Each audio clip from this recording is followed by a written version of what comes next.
In a clash between Manchester City and Arsenal in the Community Shield game, Manchester City strategically employ a 4-2 formation to counter Arsenal's aggressive high press. The Gunners, in an attempt to stifle City's double pivot, marshal 3 players to close off access.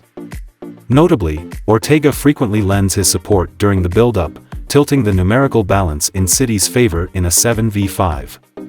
This numerical superiority allows City to artfully maneuver the ball, effectively dismantling Arsenal's pressing tactics. In an attempt to disrupt City's central advancement, Arsenal strategically closed down the double pivot and ensured close marking of the centre-backs, Saliba and Gabriel.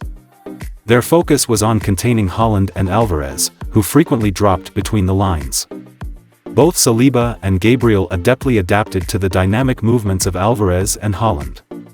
When City distributed the ball to the flanks, Arsenal swiftly initiated an aggressive press, effectively restricting passing opportunities. Havertz's strategic angled press consistently compels Man City to channel their play towards the left side, thus limiting the influence of players like Diaz and Akanji, while reducing the impact of Stones and Rodri.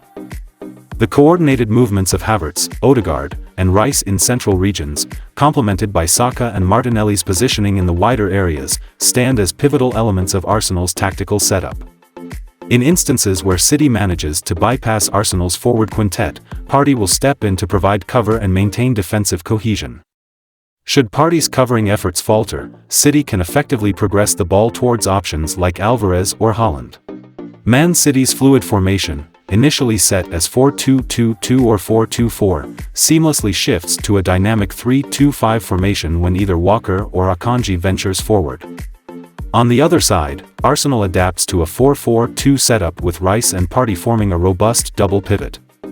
City encountered challenges in accessing Alvarez or Haaland directly, prompting a shift towards attacking via the flanks for more effective progression. Akanji and Walker formed a formidable duo. City's attempts to directly feed their forwards faced significant resistance due to the formidable defensive presence of Saliba and Gabriel. This challenge intensified with the addition of Rice, whose ball-winning skills added to the defensive prowess. Yet, despite the obstacles, City managed to create a dangerous opportunity by capitalizing on a second ball. Ramsdale's heroic save proved to be a game-changer. City encountered difficulties when trying to breach Arsenal's solid defensive structure. Saka and Martinelli played pivotal roles in supporting the fullbacks to close down the spaces within the back line. The trio of Odegaard, Partey, and Rice effectively compacted the midfield, making it tough for City to maneuver. Martinelli and Saka, often retreating towards the back line, strategically allowed Timber and White to occupy central positions. Timber, who is right-footed, skillfully countered Bernardo/Palmer, who are left-footed, reminiscent of Tomiyasu's role against Sulla in the previous season. In the second half, Manchester City exhibited enhanced potency, especially with the strategic involvement of De Bruyne, Foden, and Palmer displayed a tactical tendency to position themselves between the lines, orchestrating a centralized overload that significantly facilitated City's advancement.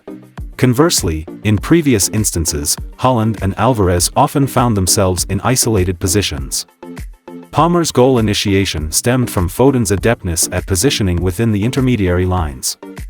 Foden's swift turn allowed him to evade Partey's pressure, thereby enabling City to capitalize on transition phases effectively. Kyle Walker's well-timed runs contributed to expanding the shooting area, thus benefiting Palmer's goal-scoring opportunity. Prior to Foden's appearance, Manchester City rarely positioned a player between the lines, resulting in a noticeable gap between the 4-2 formation and the front 4 players. The goal was further facilitated by Bernardo, who strategically positioned himself as the left centre-back. This tactical adjustment created valuable space for Foden to exploit and receive the ball. Arsenal frequently employed a direct approach, targeting players like Havertz due to their aptitude for winning duels and facilitating link-up and hold-up play. In cases where this strategy faltered, Arsenal swiftly transitioned to a second ball retrieval strategy, with Rice and Partey providing crucial support. Havertz's effective hold-up play significantly contributed to Arsenal's progressive movements on the field. The team also displayed a commitment to patient build-up play, frequently utilizing a 4-2 formation. Odegaard played a pivotal role in dropping back to assist with the build-up phase. Efforts were made to locate Saka, Martinelli, or Havertz in the gaps between the opposing lines, facilitating efficient ball progression. Similarly, Saliba, Gabriel and Stones Dias effectively limited access to Arsenal's players within the midfield lines. As Arsenal's build-up shape evolved, it seamlessly transitioned into a back three setup. One of the double pivot players would then assume a role akin to a centre-back. In a specific instance, Rice dropped back to the central centre-back position, enabling Saliba, Gabriel to operate in wider areas. This strategic move harnessed Saliba's adept ball-carrying skills and allowed Ben White to adopt more advanced positions. Mirroring their approach to bypass City's high press, Arsenal consistently sought opportunities to engage players in central zones, such as Havertz, Saka, Odegaard, or Martinelli. These positional rotations were pivotal in eluding markers and creating attacking opportunities. Saka exhibited dynamic interchangeability with Odegaard and White, often relocating to more central regions. This strategic movement set the stage for Odegaard's well-timed through pass, with Saka making an incisive run behind the defense. Havertz also emerged as a prominent figure in the game, benefiting from several noteworthy scoring opportunities. Deploying both Rice and Partey in tandem proves advantageous for Arsenal, given Rice's inclination towards the left side and Partey's positioning on the right. This strategic alignment creates a harmonious balance between the two players. Following City's goal, Arsenal underwent a noticeable shift, adopting a more assertive stance and gaining greater control over possession. Arteta's tactical decisions came to the fore as he introduced players such as Smith Rowe, Vieira, and Trossard, all known for their collaborative play style.